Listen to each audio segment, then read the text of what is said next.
when you first time you open a putty, it's not open, all right? It's completely sealed. Use the top, squeeze it down, and there we go. See that? Now, start adding a putty. Big chunks of it. You guys can see that? Use your finger to even it out. We can. There you go. We'll leave it overnight too.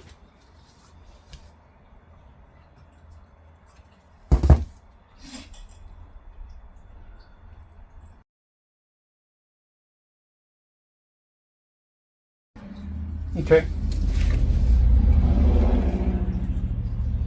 This dries up pretty quick, so you gotta start moving it.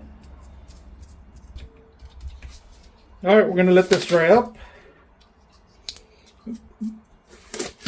And we're gonna let it dry up and then come back tomorrow and do the other side, and then we're gonna sand it down.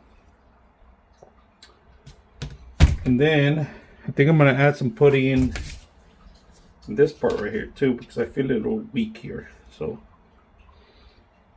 we'll let it dry up and we'll come back tomorrow and finish the rest of it. But I just want to show you the putty. It's gonna, then you sand it. I'm gonna sand it down to where it's smooth. Then we're gonna paint it after. So putting glazing and spot putty from, it's a Bondo, right? And you don't need the secondary. It dries up real quick. If you guys notice, look how fast it's drying up. It is drying quick.